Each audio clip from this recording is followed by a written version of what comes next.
When we had oil coating our beaches, we had all these scientists pouring in, and the scientists were saying oil doesn't cause long-term harm. Now, you're going to have to apply a lot of common sense to what you're hearing, because what I'm already seeing and traveling throughout the Gulf region are two versions of reality, and we had exactly the same thing.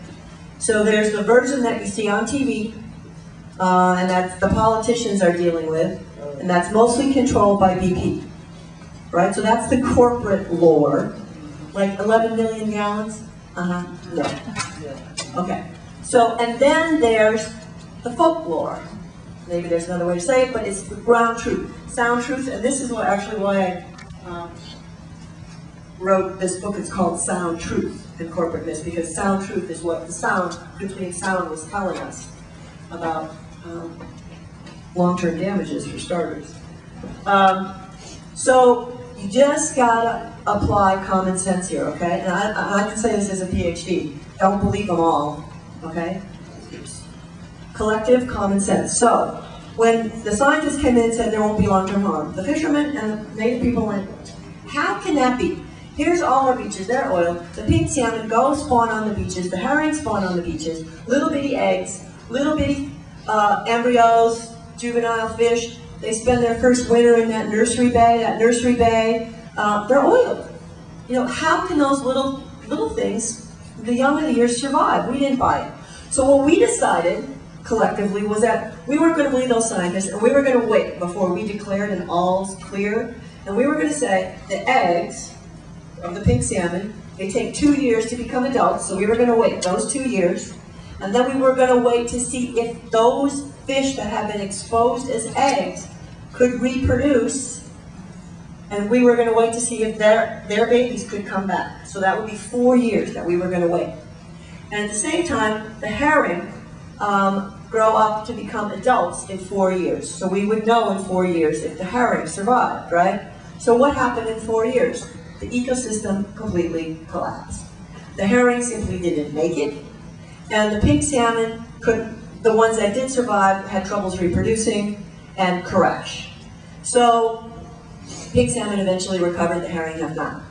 But the point is, suddenly there was long-term harm. And where's Exxon? Nowhere. And Exxon saying, oh, that was 4 years ago, that certainly, the fish runs are cyclic up and down, you know, no. And we said, this is connected. So we ended up, we had to do a community-wide act of civil disobedience to get the attention of the president, because we're a fishing community, suddenly no fish, right? Tapped down to 10% of our income. And this was 1993, before we were even in court. And so what we did was, we actually blockaded Valdez Narrows, which is a geologic bottleneck in Prince William Sound, and we held up oil tanker traffic for 3 days, which is 25% of our nation's domestic oil. We had 100 of our boats strung across. I mean, it was pretty impressive. And we asked for, the President Clinton finally said, what does that bunch of fishermen want? That's a quote, bunch. And he sent in his Interior Secretary, Babbitt, and Babbitt came in and said, what do you all want? And we said, we want ecosystem studies. And they certainly never expected a bunch of fishermen to ask for that. But the problem was we had, you know, the fish biologist, the bird biologist, the mammal biologist, nobody was talking to anybody, and we were like, connect the dots, somebody please. So those studies got started, and they can now benefit you all. And basically the studies went, there were 4 of them, and they're summarized in this book, Sound Truth, which is about biological impact to people and to wildlife. The scientists looked at species in relationship to each other, food web, species wildlife in relationship to habitat, so the beaches, the oiled areas, wildlife in relationship to multiple generations. So if you do oil this egg, what happens to this adult salmon? 40% loss of reproductive, by the way, potential, and on and on. And then the other one was what happens to the oil on the beaches, so just ecology. Those studies were completed too late to help us. Our case went to court in 1994. We didn't have the long-term harm, the proof of long-term harm, until around 2000. But now we know that oil causes long-term harm. And you can bet that the combination of sweet crude, which has a huge portion, much higher portion of light ends, what's called light ends that dissolve quickly into the water column and evaporate quickly into the air, is having a knockdown killer effect on all the young of the year in your Gulf ecosystem. So you are going to be seeing holes in the future ecosystem. Now, you have a lot more species in the warm water ecosystem. I mean, you took out herring on Prince William Sound, down went the whole thing. And you have a lot of species that are like the functional equivalent of herring. You know, menhaden and anchovy and grass shrimp and God knows what else. But it's not going to be over this year. That's the problem. And then the other problem here is that, you know, dispersants. And dispersants, okay? We really need to get dispersants stopped. I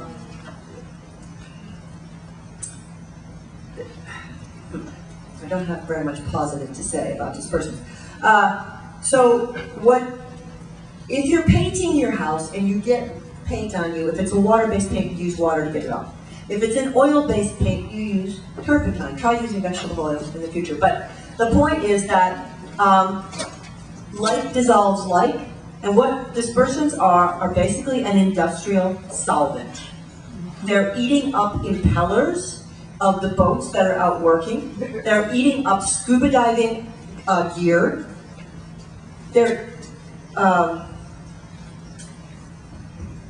What they've basically done is put a little more than half of the oil that's out there into the water column. Oil that's on the surface is one thing. Oil that's dispersed increases the surface area of it, and it makes it more toxic. Dispersed oil is more toxic than not dispersed oil. And dispersant is more toxic than oil. So you just made a bad situation even worse.